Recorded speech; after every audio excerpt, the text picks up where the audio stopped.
we also somehow came up in our minds with this idea that what capitalism means is just people pursuing profit will inevitably generate the best outcome for everybody. That's nowhere in the economic theory. That's nowhere in the classical thinking, certainly. And it doesn't make sense. I'm Bethany McLean. Did you ever have a moment of doubt about capitalism and whether greed's a good idea? And I'm Luigi. We have socialism for the very rich, rugged individualism for the poor. And this is Capitalism, a podcast about what is working in capitalism. First of all, tell me, is there some society you know that doesn't run on greed? And most importantly, what isn't? We ought to do better by the people that get left behind. I don't think we should kill the capital system in the process. So the title of this podcast is Capitalism, and one of the ideas Luigi and I try to explore, the core idea we try to explore, is where capitalism is working and where it isn't. So we're always interested in thinkers whose ideas challenge the way in which capitalism is being implemented in our modern economy. One of those thinkers is Oren Cass, who was an economic advisor to the Romney campaign and now runs an institute called American Compass, which says that its mission is to restore an economic orthodoxy that emphasizes the importance of family, community, and industry to the nation's liberty and prosperity. By the way, at the end of this episode, we're going to talk about the thing that everybody is talking about, which is Elon Musk's purchase of Twitter. Oren, I was very intrigued reading your book because you make fun a lot of economists, which is good. I think is interesting. In particular, you have this notion of productive pluralism and this criticism of excessive focus on the pie, the economic pie. So why don't you describe to the listener a bit what your ideas are, and then I have some real question afterward. Sure. Well, thank you for having me. You know, the economic pie, I think, is a great place to focus and think about what the intuitions are that guide so many economists and then ultimately policymakers today. We all sort of think we want to grow the economic pie, and then we'll sort of divide the economic pie up somehow so that everybody gets lots of pie, right? And, you know, who doesn't like pies? What could go wrong? Fundamentally, what is wrong with the economic pie concept is that it is taken entirely in aggregate. To stretch the metaphor too far, it doesn't worry about who bakes the pie. And of course, what economists are actually talking about here is consumption. The point of economic activity is to maximize consumption. And on the flip side, work is actually a bad thing, right? All things equal, we assume people want to consume as much as possible while working as little as possible. My basic critique of that is that's just not correct. That doesn't reflect human reality, the things that people find meaning in, and also the elements of life that then build to strong families, healthy communities, and so forth. You know, if you think at the extreme of one extremely productive person who could produce all of the economy's GDP, and then we could mail out $100,000 checks to everybody, under the economic models, we would say that's ideal. And yet I think instinctively we know that that is not ideal. That would be a disaster. The idea of productive pluralism is to define more precisely what it is we actually want to achieve, what we would say is success when it comes to the performance of our economy. And my argument is that at the heart of what we want the economy to do, certainly we want it to generate lots of stuff. We want to be able to consume. You know, I don't want everybody living out in the woods in a cabin, but that what we're really looking for is an economy that actually creates an opportunity for everybody to be a productive contributor, to earn their own way, to support their family, to feel like they are serving others, not just being served. And to recognize that that's going to mean a lot of different things for a lot of different people. So even if everybody could hypothetically be an app developer in San Francisco, the reality is that most people don't want to be app developers in San Francisco. And then, of course, we have to layer on top of that, many people's aptitudes would not allow them to be app developers in San Francisco. So the two parts of productive pluralism, productive and pluralism, speak both to the idea that the economy needs to be generating opportunities for people to be productive, not just to consume, and that pluralism is very important. It needs to be producing a wide range of opportunities for people of different aptitudes and interests in the different places. That's how we ultimately need to measure how we're doing. And unfortunately, on those terms, I'd say our economy has performed quite poorly in recent decades. So there is a part of what you're saying that resonates a lot. We economists in particular have this responsibility of thinking that the world should conform to our models rather than the models to the world, and that the people should serve economics rather than the economics the people. So we are all liable, we all economists to some degree are liable of this. But so that's the part where I follow you. The part where I find it more difficult is the following. So let's make an example. So imagine that Bethany and I are a country, okay? And there are two possible situations. There's one in which Bethany makes 1,000 and transfer me 500. And so we both can consume 500 and I don't work. And then there is another one in which we both work. Let's say we both make 400. And then you are saying that the second economist is preferable to the first, if I understand correctly.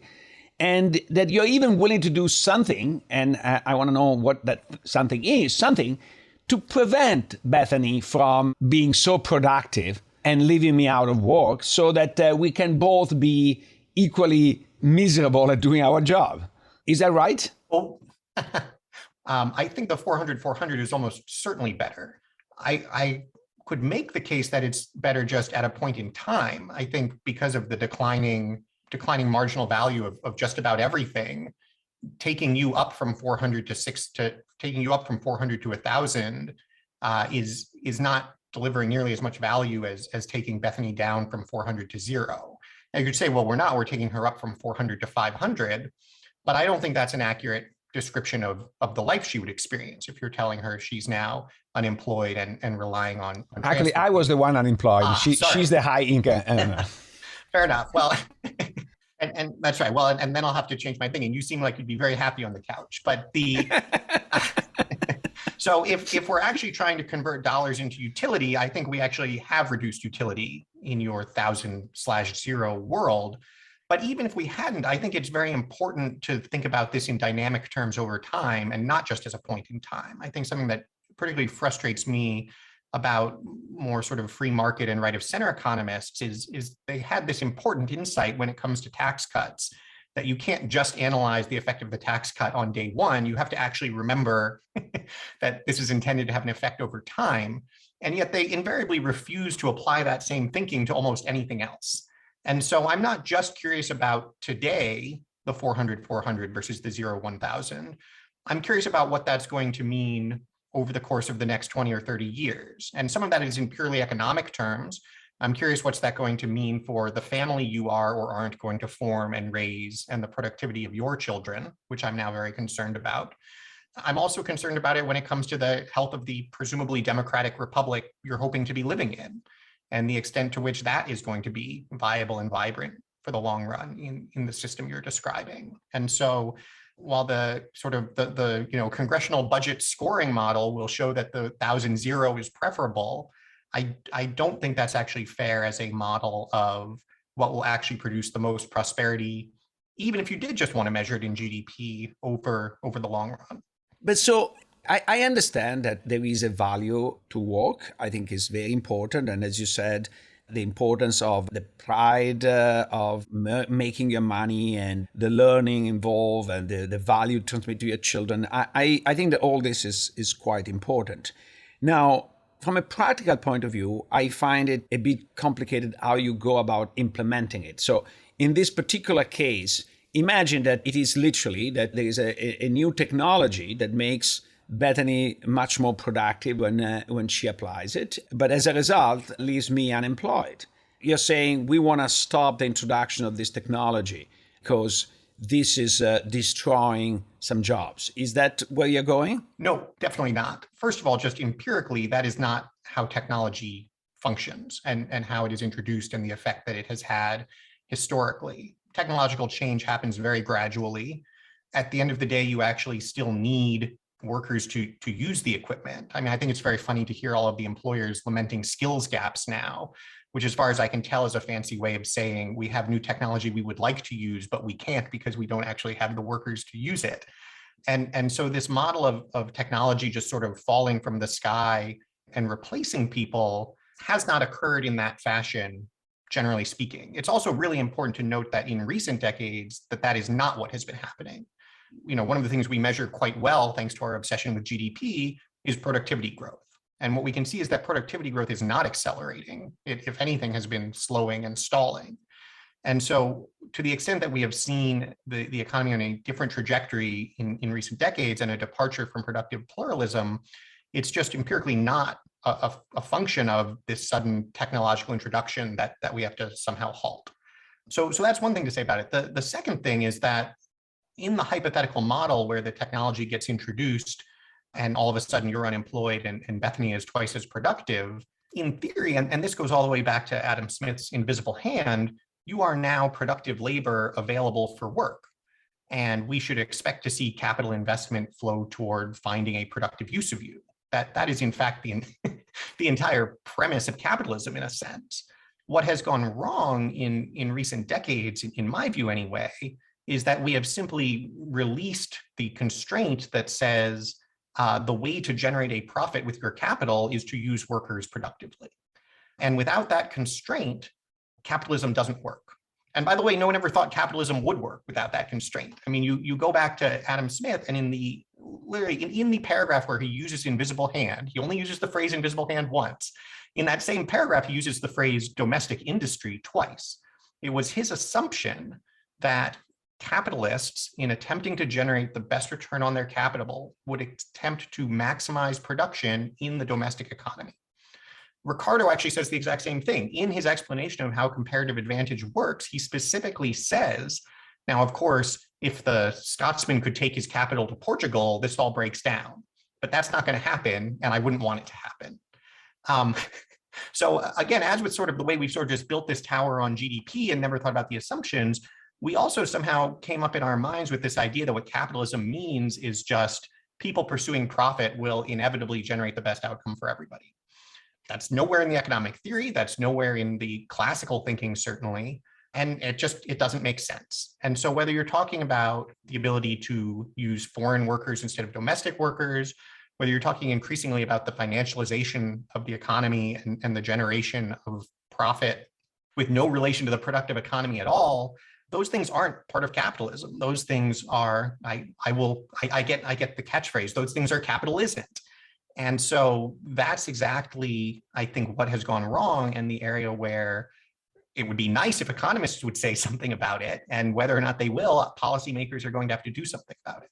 On a practical level, what would you do? So we have this now, what everybody talks about is the advent of AI that is going to take away whatever remaining jobs we have.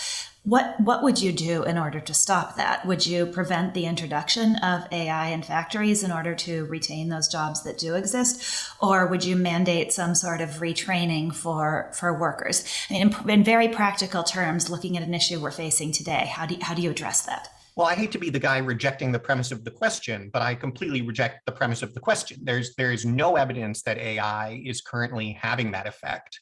Again, just look at the productivity stats. I mean, manufacturing productivity fell for 6 straight years last decade. That is stunning and completely inconsistent with the idea that automation is what's going on. You know, more generally, you certainly hear a lot about AI, and then you kind of look around and try to, find who it's replacing and how. And yeah, absolutely, over time, there will be jobs that it replaces. But when you look at the studies saying, 50% of jobs will be rendered, irrelevant by whenever. I mean, my favorite is there's an Oxford study that's constantly cited to this effect. And you just go in and you start looking at the jobs that they're going to say are going to be rendered irrelevant by technology, and you find things like school bus driver. Now, this is my favorite one, right? Like, if you were a sufficiently ivory towered economist, you would say, like, well, I guess a school bus driver just drives a bus on a route, so you don't really need a person in the bus. Okay, well, now go try telling 40 parents that their kids are all going to be locked in a steel box for 30 minutes with no adult. Like, oh no, actually, that's not going to happen. Right? Like, fashion model is another one that they rate as well. Sure, why do you need a person to model the clothes? And so, the point is that the people doing the work on this stuff, I think in many cases, simply are not thinking through in practical terms what it would mean to replace people with AI. Now, over time, yes, absolutely, there are maybe a large share of the jobs we have today will be replaced with AI. But you know what else were really impressive developments? Like electricity. Like, wow, that sure rendered a lot of jobs unnecessary and boosted productivity. But you know how long it took to roll out electricity? 50 or 60 years. I mean, so if you have a technology that you're saying is going to eliminate half of jobs over the course of 4 or 5 decades, that's really just sort of the table stakes productivity gains we need to be generating the kind of prosperity a free market economy should deliver. There's no reason to believe that a domestic economy, particularly one in which capital was focused on generating a profit through the productive use of people, would not find new uses for people at least as quickly as AI was reducing them. The question is, are we going to have a capitalism that looks for new productive opportunities for people? But so the implication, if I understand correctly, is that what you want is to prevent capital from moving abroad and force people to invest productively in the United States. So what you put is a limit to movement of capital. Yeah, in some cases, you could directly limit the movement of capital. I mean, I think particularly when you're talking about, say, moving the capital to China these days, I think it's really hard to defend that as something that is good for America. And, you see Ray Dalio on CNBC basically asking someone to hold him back. I mean, he basically shows a complete lack of moral thinking and says, well, look, if I'm allowed to invest in China, that's what I'm going to do because that's where I get the highest return on my dollar. So someone's going to have to tell him, well, here's why you shouldn't do that. And if you can't figure that on your own, we're going to figure it out for you. I think more broadly, the question is, how are domestic consumers served? So if you ask, well, why is the capital investing abroad? Why is foreign labor serving the domestic market? One problem is, well, capital can just get a higher return and produce things more cheaply elsewhere. And it's important to emphasize, by the way, that producing something more cheaply elsewhere, or rather labor being cheaper elsewhere, isn't inherently a reason to move it offshore, right? Let's say you had somebody who can make $10 of widgets an hour here in the US, and in China, they can only make $1 of widgets per hour. You're paying the US person $10 an hour and the Chinese person $1 an hour. You're not any better off in China if you're actually paying them for their productivity. The only reason you're better off in China is because you have a regulatory environment and many other things that allow you to pay people much less relative to what they produce. It's not clear to me that that's actually a meaningful form of comparative advantage. So, making sure that if we're going to have comparative advantage, if we're going to have trade, it's actually trade. Other people make things that come here, but we equally make things that go elsewhere, then that would be fine. The problem is we have other people making things for here and we don't make anything to go elsewhere. I mean, it's sort of a very funny hypothetical question to pose to economists who say, oh, wow, comparative advantage, that sounds awesome. Globalization, that's terrific. So which industries are other people offshoring to America? And then you just sort of stop and wait and everyone's confused because, of course, nobody offshores anything to America because comparative advantage doesn't work and international trade isn't happening on that basis. So that's one category of problem. Second category of problem is you see that we don't have market access to other countries. And here again, using China as the quintessential example, Tesla now produces the majority of its cars in China. I mean, the speed at which that happened is truly insane. And the reason that happened is not because China had this massive comparative advantage in building electric vehicles. It happened because China still has a 25% tariff on imports. And if Elon Musk wanted to sell Teslas in China, he knew he was going to have to set up shop in China and hand over his technology to China in the process. So all of these things are things that American policymakers have a say in how they happen, and that America simply should not be tolerating because it's not good for the actual health of the domestic economy in the long run. I'm a little bit puzzled by what exactly you're proposing, because basically the natural outcome of what you're saying is, number one, we should limit export of capital, so no capital mobility, and not just to China, but to any other place. And we should involve in massive industrial policy to pick what are the industry of the future, to learn, and etc. This seems very much the plan that Mélenchon from the extreme left in France proposed in the last presidential election. And then probably Jeremy Corbyn will be pretty close to it and will make Bernie Sanders happy. How do you relate, and what is the difference between your solution and the solution that comes from the left? Well, I think, to take those two examples of financial flows and then industrial policy, on the financial flows front, I think vis-a-vis China, we should absolutely be preventing financial flows, much as we did with the Soviet Union for essentially its entire existence. But you insist on China. Let's postpone for a second about China, because your story applies to Mexico and Canada as much as it applies to China. I understand China, we might have strategic military reasons to stop that. But let's keep the strategic military reasons aside. Your economic view of the world, if I understand correctly, say that Mexico and Canada are equally bad from that point of view as China.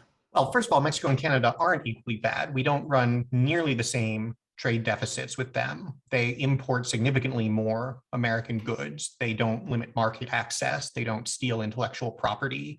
They don't themselves have aggressive industrial policies that are specifically designed to hollow out our industries. So I would more go the other way, and let's stipulate that China is not a military adversary.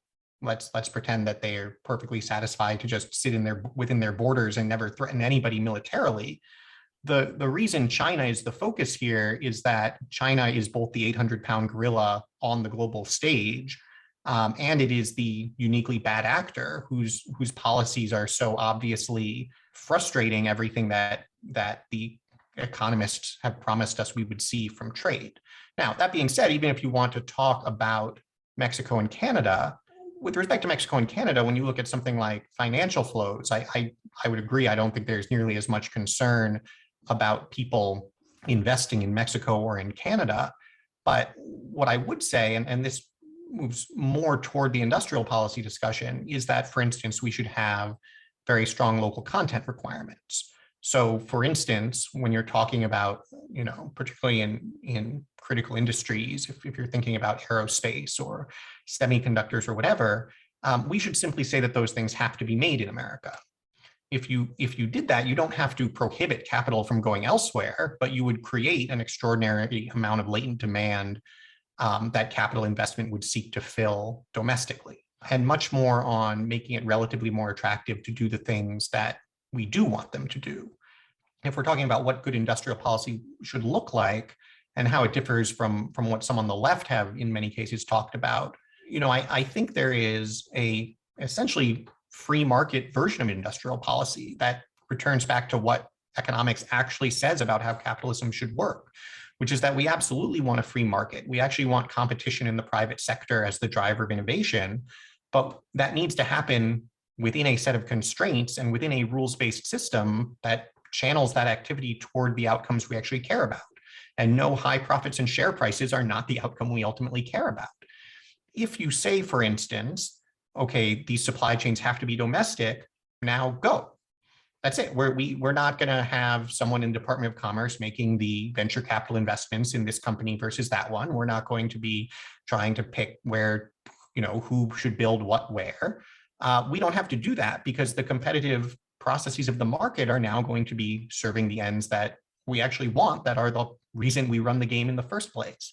I think another example of a really important sort of model of policy, typically the term for it is something like pre-competitive consortia, which is the idea that upstream of competition, you need a lot more investment in innovation and research and development in an industry. And this is something that the US historically used to do. We did it in semiconductors with Sematech for a long time. It was quite successful. We did it with aircraft engines back in the 70s.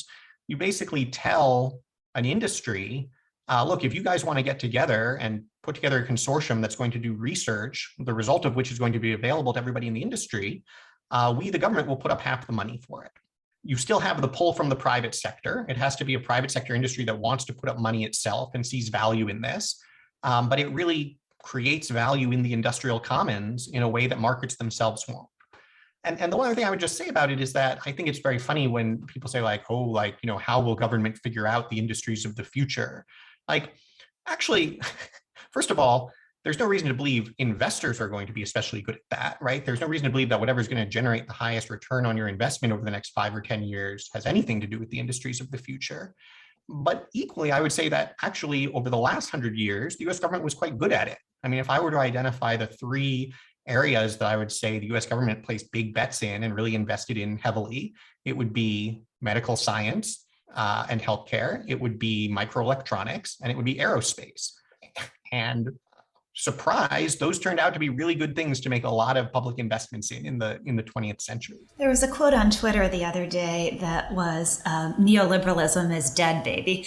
And I'd love to get your reaction to that. Is neoliberalism dead? And how does neoliberalism intersect with capitalism? I think they've come in many people's minds to be the same thing, but they're not at all. Well, that's certainly true. I mean, I think neoliberalism is sort of famously difficult to define. People just sort of use it as a generic slur for anything they don't like in some senses. You know, in my mind, neoliberalism speaks ultimately to the idea that markets are the best way to do everything, not just the economy, the extent to which the global system can be mediated through markets rather than nation states. You know, that is sort of the future and the path to prosperity. That version of neoliberalism is dead as a practical matter. I mean, I think it will live on in zombie form and at Davos for many, many years. There are many, many people with a lot of money who can keep saying and thinking that long after it has ceased to mean anything. But in practical terms, I think it's quite dead because I think it has simply been proven a failure. It makes, among other things, in a set of political assumptions about how the people of the world are going to conduct themselves that does not match reality. Just thinking about, you know, local communities and family formation, you know, one thing that we're seeing is that market forces inevitably reward more people spending more time in the workforce.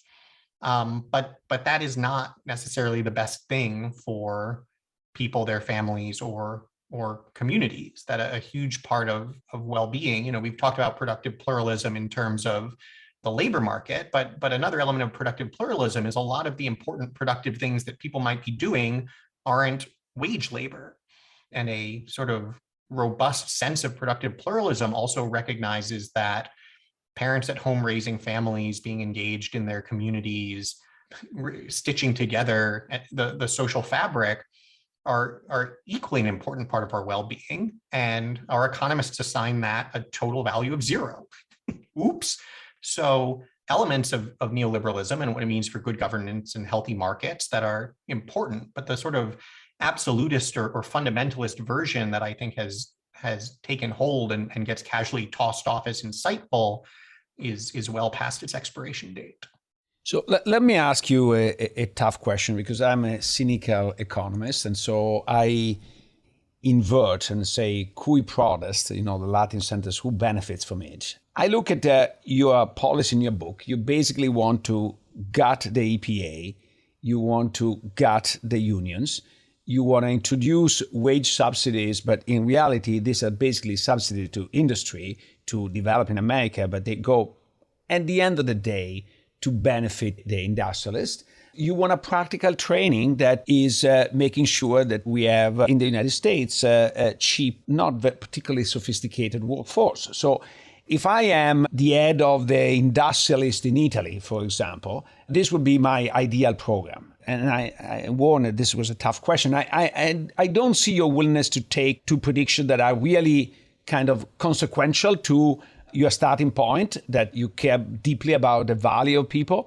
into consequences that might hurt the natural constituency, which is basically the business roundtable, more or less. Well, I think for one thing, that was a very selective description of the things I recommend. So for instance, you completely left out the longest chapter, which is the one that deals with both trade and immigration. Yeah, but mostly my impression is against China, because Germany does a industrial policy that is pretty similar to China. It's a huge surplus with the United States as well. But you don't seem to be so aggressive against Germany and German people as you are against the Chinese. Well, we already ran through all the ways that China is a bad actor in the economic system, the way that Canada or Mexico, or I would say Germany as well, is not. The immigration side, I think, likewise, the flow of cheap labor into America is likewise something that I think is very concerning. I'll connect that to another point, which is you raised the point about unions.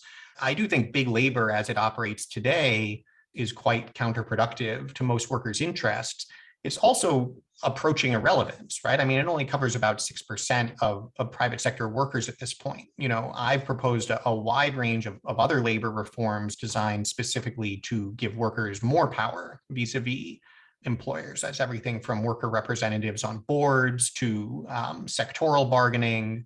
And then on top of that, the left prefers to think of worker power solely in terms of unions, but of course, restricting the supply of labor in the context of immigration is a huge element of worker power. And then I think on the education and training point, it's really important to emphasize that, yes, of course, there are employers that would benefit from better training of workers for the kinds of jobs that most workers can do, and again, especially on non-college pathways. But first of all, that certainly isn't disqualifying. That certainly doesn't mean it's bad for workers.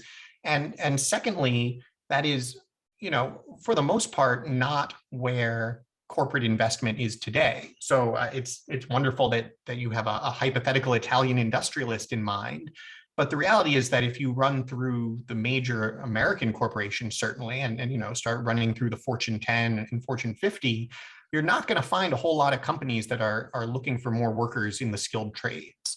Now, that problem runs both ways. Part of the reason for that is that America doesn't have any program to prepare them, right? We say, hey, if you want to employ college graduates, we are going to pump them out and spend $200 billion a year subsidizing that.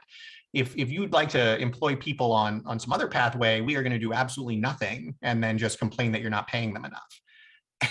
And so to say, actually, gosh, putting ever more money into this college pathway that most people won't complete, that those who do are already going into the higher paying jobs, while saying everybody else gets absolutely nothing, that serves one class of Americans quite well and another class of Americans quite poorly.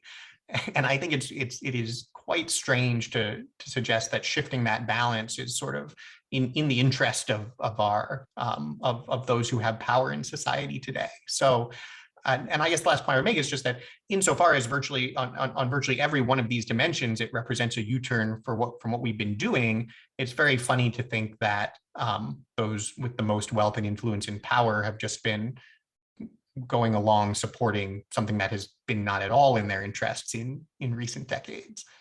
So thank you very much for your good spirit in answering my questions. You've been a great sportman, and it was a pleasure to talk to you. Oh, absolutely. This was awesome. So what interested me most about having Oren on, I first encountered him when my friend, Allison McLean, no relationship, sent me a copy of his book, which was published in 2018, The Once and Future Worker. And she was struck, as was I, by the fact that he's Republican. I think it's very interesting how his views really could be coming from somebody on the other side of the political spectrum in many ways. And I guess perhaps I'm falsely optimistic, but I like to believe there might be some unification across political party that's important or achievable if people actually, even on far ends of the spectrum, actually start to agree about what some of the problems are. Yeah, but I think that the question is what you define left and right, because these days left and right is more defined on cultural value than on economic value. If you want a left-leaning economic perspective, but a very much right-leaning value perspective. And that's what differentiates him, yeah. That's probably fair, and it's not just these days. For a long time, left versus right have been defined on cultural issues. I mean, if you think about neoliberalism, what was that then? A meeting of the left and the right about the right way to order the economic world, right? Maybe I'm wrong about that, but when I think back to the Bush administration versus the Obama administration on economic policy, I don't see many differences. Yeah, I think that certainly with the Clinton administration, there were not a lot of differences, but even with the Obama, I think they were very, very limited. And in some dimension, not all of them, in some dimension, the Trump administration was more different. We have to remember it was the Clinton administration that finally overturned Glass-Steagall, even though bits and pieces of it had been effectively overturned over the years. But there was certainly a big deregulatory movement then.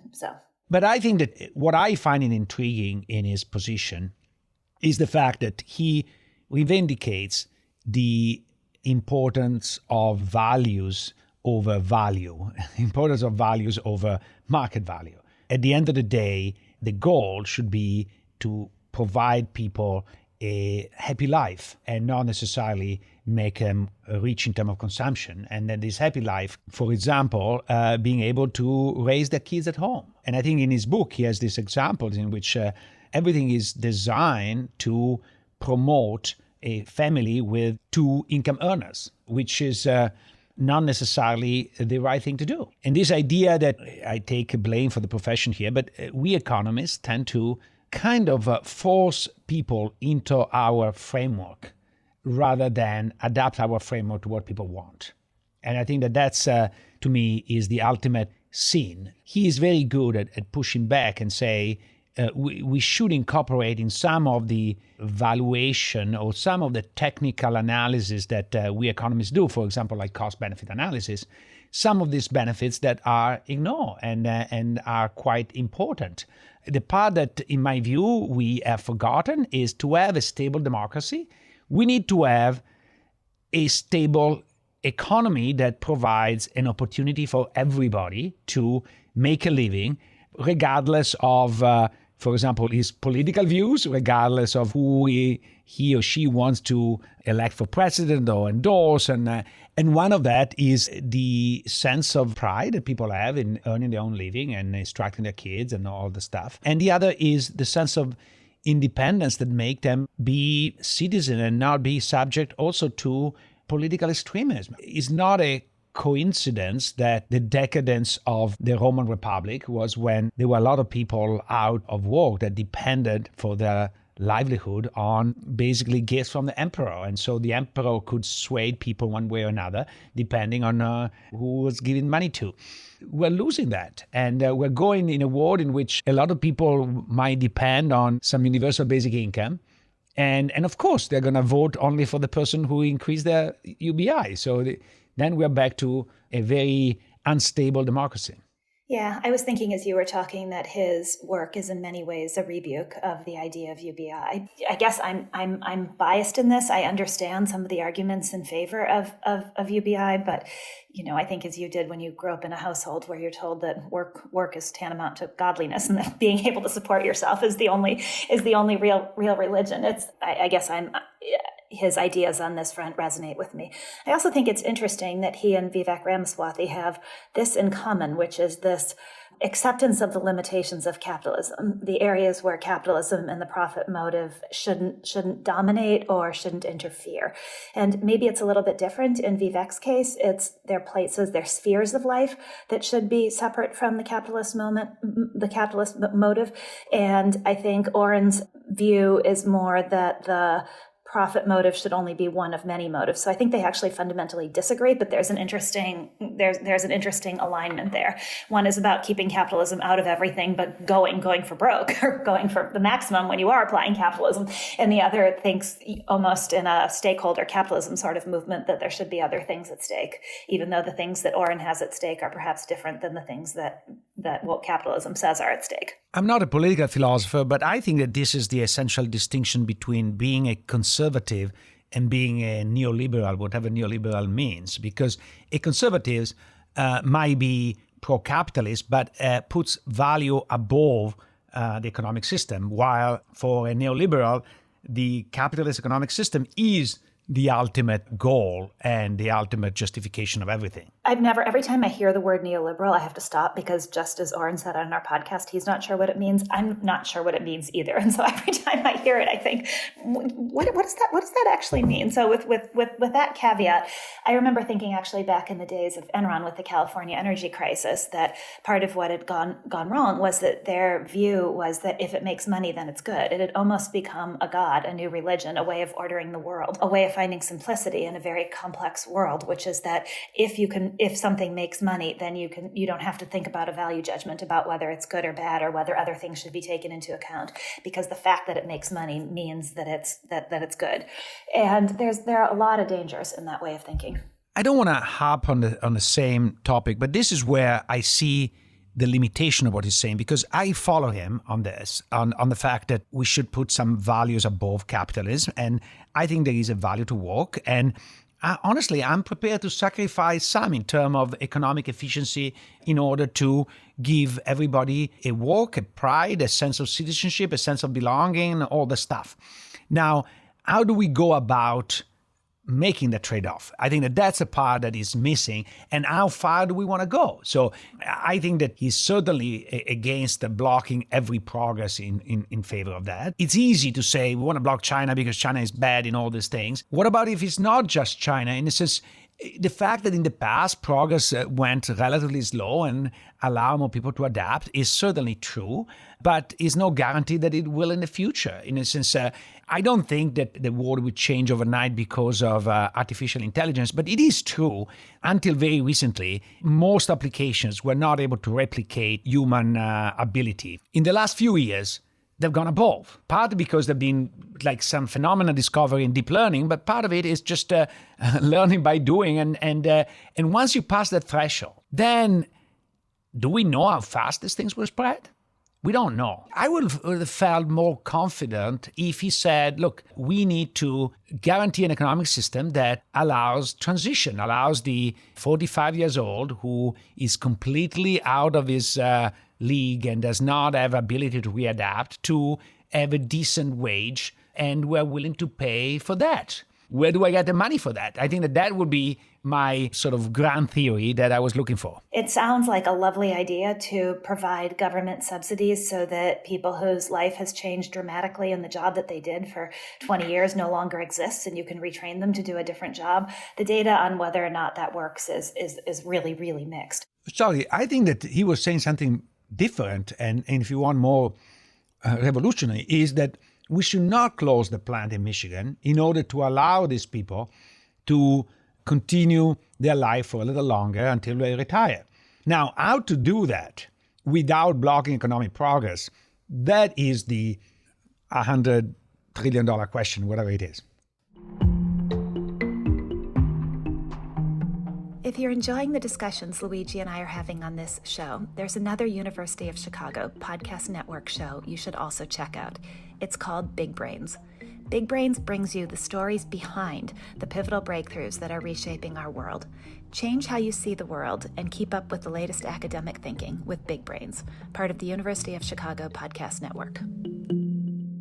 Honestly, I didn't get enough to engage him to come to a confrontation. The thing that really irritates me is that everything is about China. Don't get me wrong. I think that China is a serious issue. I'm the last one that want to minimize China, and some of the things he said about China are true. However, whenever I was trying to draw the logical conclusion of his theories, he always applied that to China. But then when asked to say, okay, you apply also to Germany, to Latin America, no. I agree with those critiques, but I actually saw it through a slightly different lens, which I think is that he is practical. He's not theoretical. He keeps invoking China because that's practically where he can see the dangers emanating. I don't think his solution is necessarily one size fits all. I think he starts from the practical, not the theoretical. And I think that makes him very different than an economist. He's almost a little bit more journalistic in the sense that I'm going to use the word devolves as a critique of journalists as well, but toward anecdote rather than toward grand unifying theory. And I think part of what upset you was the lack of a grand unifying theory. And I don't think he has one, but I'm not necessarily sure that that's a terrible thing, except that maybe he is wrapping some of his work under the banner of grand unifying theory. I thought we were trying to find a unifying theory. I think that people criticizing here and there are plenty. I think that we're struggling, and I think one of the goals is to find, is there an alternative vis-a-vis the traditional, for lack of a better word, neoliberal consensus. In a future episode, we're going to bring here a representative of the neoliberal consensus that was highly criticized by Oren Cass, in spite of being a former colleague in the campaign of Oren Cass, which is Glenn Hubbard. We invited Oren as a presenter of an alternative view that I think has some validity. And I want to see to what extent was an alternative view rather than a grumbling here and there. But I think it's a little bit unfair in the sense that to say that the alternative that Oren is providing lacks a grand unifying theory is to assume that we had a grand unifying theory in the past. And while we pretended to have one, we certainly did not. I mean, we banned oil exports from the time of the Nixon administration until fracking took off in 2015. We've always had policies around steel and tariffs here and around food here. We've always had government investment in various industries, whether it's pharmaceuticals through government support for universities and research funding, or whether it was government support for shale, which is part of how the shale boom came to be. We just don't like to acknowledge it as such. So there's never been really a grand unifying theory in the past. So I think it's an unfair standard to expect there to be one in the future. It would be nice. I like grand unifying theories. They make me very happy and comfortable, but... No, I think that here you are unfair. The fact that the theory was not applied in a uniform way is a different story. But the people representing the unifying theory recognize that there were exceptions that they didn't like about that theory. Part of me likes the idea of not having a grand unifying theory because I think they're usually wrong in key aspects. And if you don't pretend to have one, then you're more likely to recognize the cases of divergence, of necessary divergence. Let me come your way because I think you said something very important at the beginning. And this is that what you call journalists or people who don't have grand unifying theories. Sometimes they get much closer to reality precisely because reality is kind of messy, it's not linear.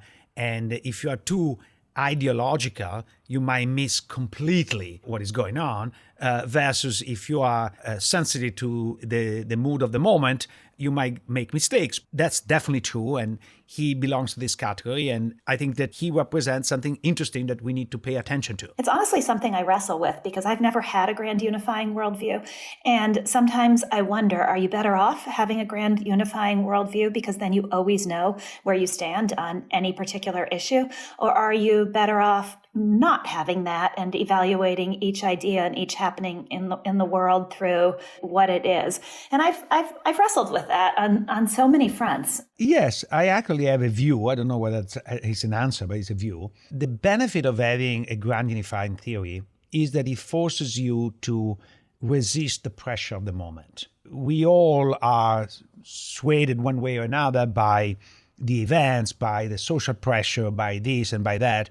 Having a theory forces you to abstract from those and see in a more consistent way. There is a value to have a grand unifying theory, which is particularly important in politics because you are subject to an enormous amount of pressure from all over the place.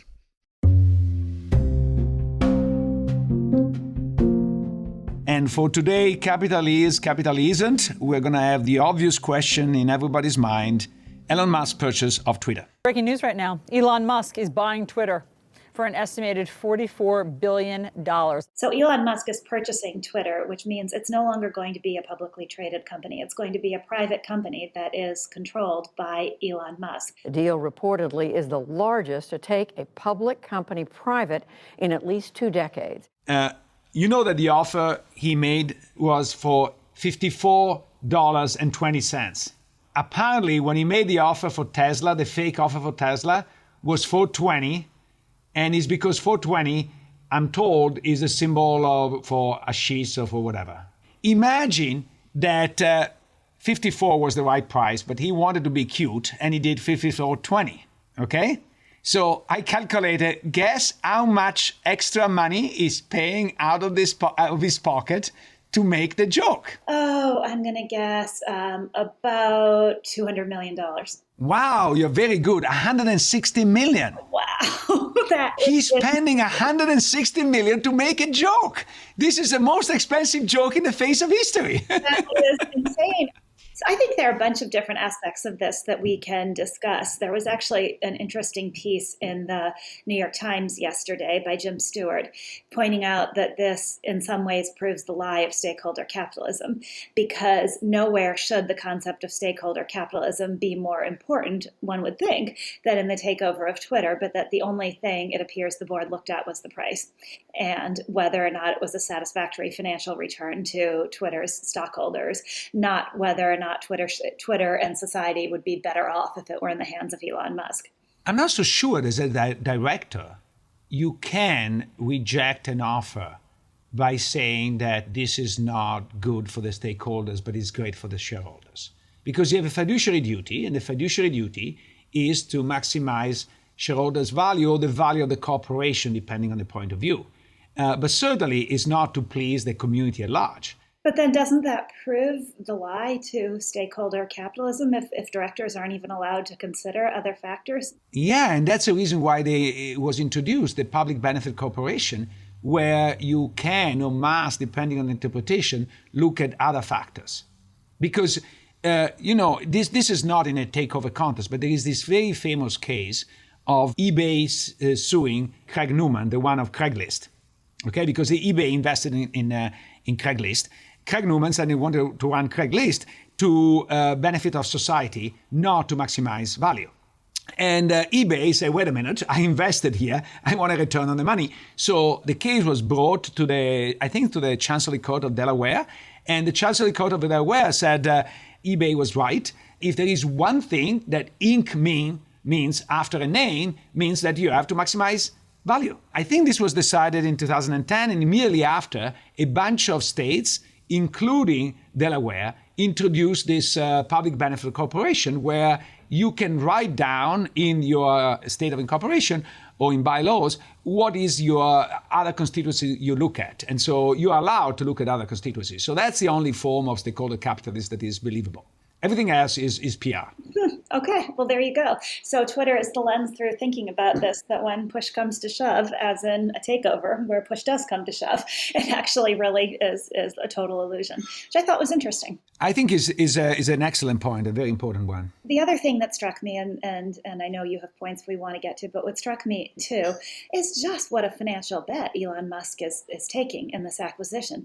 Everybody is focused on his ideas around free speech as if he is buying Twitter as some sort of intellectual toy, in the way in which Jeff Bezos bought the Washington Post as an intellectual toy of sorts. But I think what's missed in that discussion, or in that point of view, is the incredible amount of financial risk that Musk is taking with this purchase of Twitter. He is paying, $44 billion for a company that produced $5 billion of revenue last year and almost no profits, even when accounting for one-time losses. And he is doing so by using an immense amount of debt, some of which is going to be secured via margin loans against his Tesla stock, which, by the way, lost $125 billion of value yesterday at the prospect that Musk may have to sell, and that he's margining his Tesla holdings in order to do this acquisition. So he can't afford for Twitter just to be a toy. This thing has to work as a business. Oh, absolutely. First of all, speaking of margin loan, this is quite a margin loan.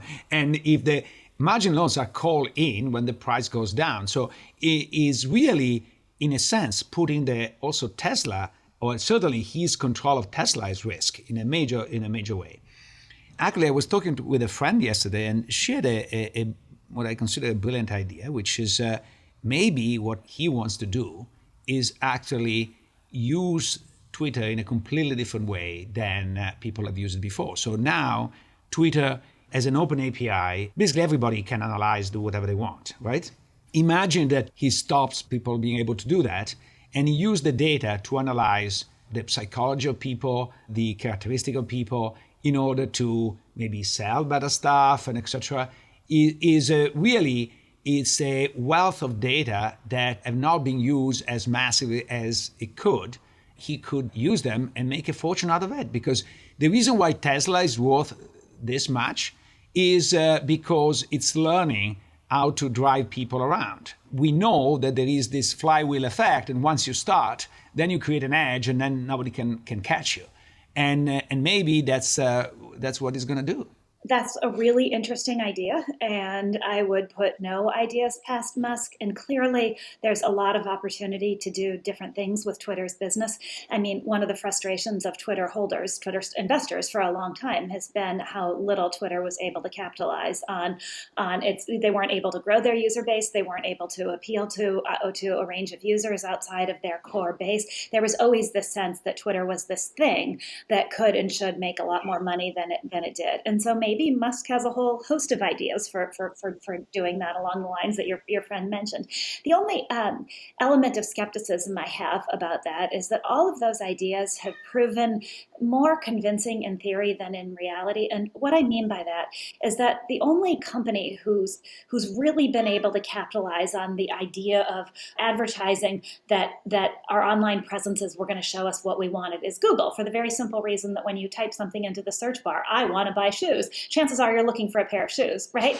In everybody else's case, from Amazon to Netflix, the idea that people are going to show you their tendencies or their beliefs, and that's going to help you make better decisions about what they want, has proven to be false. And you saw that a little bit in Netflix's big miss the other day. That's not the only reason for it, but one part of Netflix's promises to Wall Street that never materialized was that by collecting data on what you wanted to watch, they were going to be able to make shows that were going to be more successful because they'd know what people wanted to see by collecting all this data. And it's proven not to be true. We're a lot more unpredictable than that. I think Amazon, too, has had trouble capitalizing on this idea that we're going to be giving this wealth of data that is going to render us predictable. They've had trouble capitalizing on it, too. And I love this because I think once we can be analyzed in that way, the robots have won.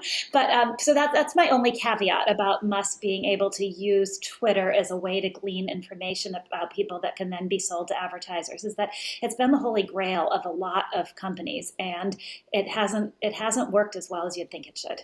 Yeah, but I think it's one of those things that has not worked as well as until it works. So can we move to the other gigantic elephant in the room, which is the so-called freedom of speech, or at least sort of the fact that Twitter is a public square, whether we like it or not. Maybe it's not the only public square, it's by far the most important public square. And people who try alternatives, they have not succeeded so far, not even close.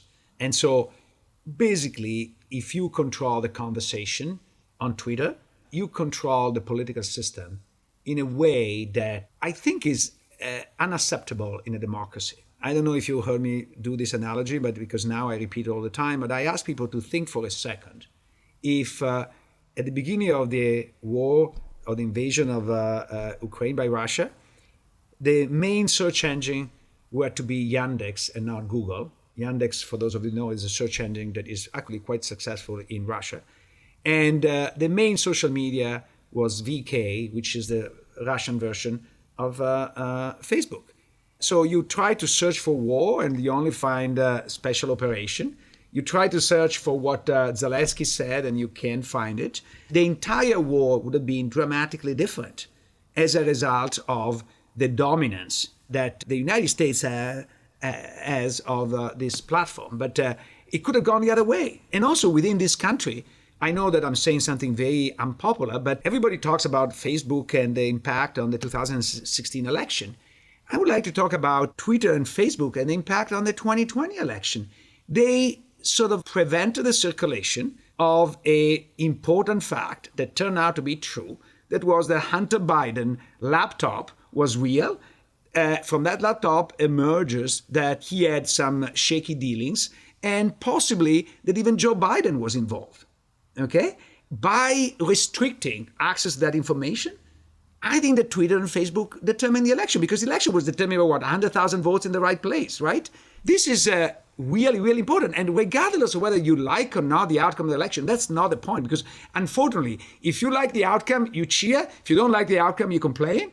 But here, I really like what Francis Fukuyama said in an early podcast with us. He said, it's a loaded gun and is on the table. And don't be reassured that you have control of the gun, because it can flip. And once there is a loaded gun on the table, somebody's going to shoot. We need to find a way to unload the gun, because whether this guy is Elon Musk, Jeff Bezos, Bill Gates, I don't care the way they feel, but I don't want that my freedom depends on the whimsical notion of the leader. I agree with you theoretically, wholeheartedly. How could I not? And there was something on Twitter yesterday, I think. Someone refreshed a tweet they'd sent when Twitter was more aggressive than Facebook about not allowing people to share the New York Post story about what had been found on Hunter Biden's laptop. And someone tweeted at the time, this is going to cost Twitter executives their control of the company. There is no question that Twitter's content moderation platform has been geared against misinformation rather than fake news. And I'm making a little bit of a joke here because I saw something else that if you're on the left, then you consider anything you don't like as misinformation, and if you're on the right, anything you don't like is fake news. So whether it's misinformation or fake news, sort of betrays your political party. So I agree with you wholeheartedly that this is a gun that can be turned both ways, and anyone who thinks that because social media has generally been one way or the other means it's going to be that way is completely missing the other side of the equation, per your point, the fact that the gun can flip. I just think it's way harder to fix this than just putting Elon Musk in charge of Twitter or saying that it needs to be fixed. I guess saying that it needs to be fixed is a start. And I think it's interesting, a slight tangent, but that both the New York Times and Bloomberg have come out in the recent months with reiterating, the New York Times, a big piece by its editorial board, Bloomberg, a big piece by Mike Bloomberg, talking about the importance of free speech. So this is clearly a burgeoning conversation. But how you do that, what the difference between hate speech, between inciting violence and free speech is, where you do draw the line, and where you draw the line in a private business are all really thorny questions. And I actually don't know the answer to any of that, because what's free speech to one person is hate speech to another person. And I think it's going to be very hard to decide where those lines should be. I completely agree, but the solution is you don't decide, you let people choose by creating conditions so that you have competition. We're not going to agree, even the two of us, of what is acceptable, what is not acceptable. So I think that in the old days with a printed press, there were a lot of niches of stuff that was printed and guaranteed the right to speak, but not the right to a loudspeaker. And today, everything has basically the right to a loudspeaker, and the platforms amplify that the more radical you are. So the secret, in my view, is to force a system of competition among editorial filters, so that you can be on Twitter and you choose the New York Times filter, and so you're not going to get the Hunter Biden story. Because you want to protect your integrity to think that Biden is perfect. And then you're going to have your kind of right-wing filter that says that Trump is smart. And I think that you could have... but people like me or you can be on Twitter and see both if they want to. Maybe that's the right idea. Maybe it's like the Instagram filters, when you can make yourself look prettier than you actually are by choosing all these different filters. Maybe they're the Twitter filters, where you can make your world prettier than it is, or uglier than it is, if you so want to, by choosing the different filters of content you see. Maybe that's the right answer. There's something in me that opposes it, because I think that's not the right answer for society. Because I think we should all see content that makes us think, although not necessarily content that makes us uncomfortable because it contains hatred. And so then that's where, once again, I start straying into subjective territory, because I want people to be exposed to ideas that make them uncomfortable and make them think, but I don't want people have to be exposed to ideas that they find hateful. Where's the line? That's, again, it's subjective. So I'll just come back to where I was before, which is that there's no easy answer. I think I like your filter idea as much as I could possibly like anything, but I think there are no easy answers. And I think one of the challenges for Musk in this is going to be navigating this very real conundrum that he's going to be in, which is making Twitter what he wants it to be in a free speech sort of way, and making its bottom line grow, because its bottom line is going to have to grow if he's going to pay the debt. And so I worry that as grand and as human-friendly as his ideas may sound, they're going to have to bump up against the hard reality that Twitter needs to produce a lot of profits quickly. And he's going to be even more merciless and relentless about finding ways to maximize profits than any of the other social media companies have been. And I'm not sure that these two things can go together to be a really effective, fair town square, and be thinking about being that town square through the lens of doing what's right for the human human race and right for society, and the lens of I need to make this bottom line as fat as I possibly can. I just don't know if those two things go together. Actually, I'm reassured that he needs to make money, because I think that will let him indulge less in crazy ideological battles. If you need to make money, then you need to provide a service to a lot of people. So I'm actually more optimistic on that front. But the most important point is that these moves makes very clear we need to have some form of intervention to prevent billionaires to control the public conversation. One of the big differences that I noticed when I moved from Italy to here, in Italy, all the newspapers are owned by industrialists who pursue their agenda through the newspapers. And when I came here, I said, no, this is, there are the pure publisher that have no conflicted interests, etc., blah, blah. And slowly but surely, the Washington Post was bought by Bezos, Atlantic was bought by the widow of Steve Jobs, now Twitter by Musk. I'm sorry to say, we are drifting pretty quickly toward an Italian equilibrium. But thus it was before. Thus it ever was in America. That era of media companies being publicly traded corporations that could afford to have a church and state was meaning that their advertising could be separate from their editorial content and that they were supposed to be unbiased and fair. That was a modern and relatively short-lived phenomenon. Back in the day, Time Inc. was founded by Henry Luce. The Los Angeles Times was founded by an industrialist. All of the major papers, all of the major media organizations were, just as they were in Italy, owned by industrialists or owned by people with a very strong political point of view. So it was that way in America, and we're going back to the way it was, which is not to say that that's good. But I think you have to think of this window, maybe window is a good phrase for it because it let the light in, but this window of time where media companies were supposed to be unbiased and were owned by shareholders, and where they really could, because they were the only vehicle for advertising, afford to keep the church and state separate. It's a brief little blip in human history. Absolutely. So capital is or capital isn't. I think based on our conversation, I'm going to say capital is, because if capitalism is making money, then Elon Musk is going to have to make Twitter make money. So in very simple terms, I guess it's a capital is. What do you think? I think it's a capital is, and no, democracy isn't. Yeah, that's a pretty good summary.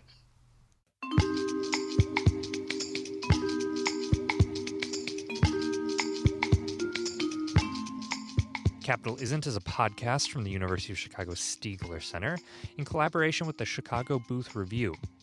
Also check out promarket.org, a publication of the Stiegler Center.